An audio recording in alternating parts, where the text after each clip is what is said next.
Using Resolve's built-in transitions can up the wow factor of your home projection display.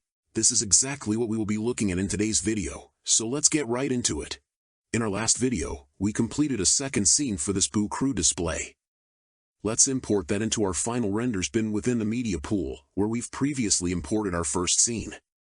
Next, right-click and select Timelines, then create new timeline. Name this Final Render. The purpose of this timeline is to begin assembling our final show using the already rendered scenes we created. We can also use this timeline to add additional effects, audio, or color changes if they are needed. To start, let's import Scene 1 onto the timeline in the Edit page. Remember that when we built this scene, we left a 3 to 5 second overrun at the end for use in transitions. Let's move the playhead to the end and find a good spot we would like our transition to begin.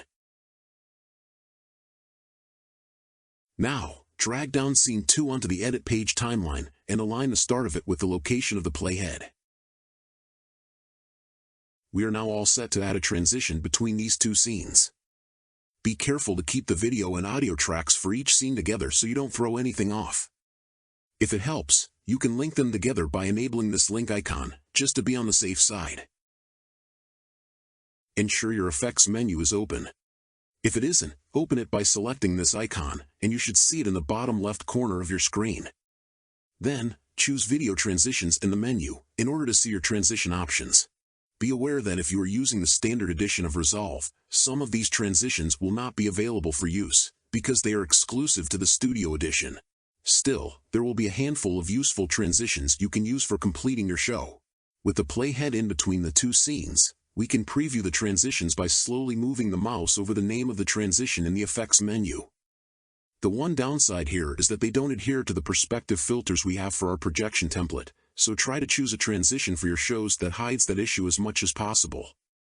Let's try out the radial transition by clicking and dragging it onto the space between both scenes. If we zoom in, we can see that the transition is applied. Without the overrun at the end of our scenes, we cannot use transitions like this easily. Because there is enough runway at the end of Scene 1, we can extend this transition for a longer length of time if we wanted by dragging the edge of it to the right. Let's see what it looks like. Personally, I don't like the floating ghosts being visible during the transition, but it's not a big deal. This can be fixed by selecting and dragging Scene 2 over to the left even farther than where it is now, and then shortening up the transition time. Resolve has a lot of really fun transitions built in for use in your show, and there are also plenty of places you could purchase additional transitions from if you wanted. When adding a transition, be sure to check the inspector menu to see what options might be available to manipulate it further. Before we wrap up, I have one more benefit to show you on why I prefer using timelines to divide the shows into scenes instead of creating one giant show. Let's say we wanted to make a change to Scene 1 as we're building out our whole show. Perhaps adding a new ghost or something similar. All you would need to do is add your changes to the scene, but don't change the timing of it. Then, re-render your Scene 1 video, replacing the existing version. When the render is completed, navigate back to your final render timeline, and you should see the changes applied to the scene. No need to re-import the video all over again. If you do end up shortening or extending the length of the scene, then you will most likely need to re-import it. With this technique of combining scenes for your final show, you can focus on one scene at a time so you don't overwhelm yourself trying to do a larger show from start to finish on a single timeline.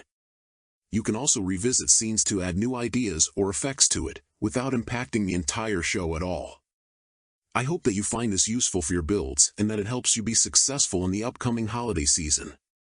In our next video, we are going to begin wrapping this series up by looking at some tricks we haven't gotten to yet, including using green screen footage. So be sure to tune in for that, and I'll see you next time.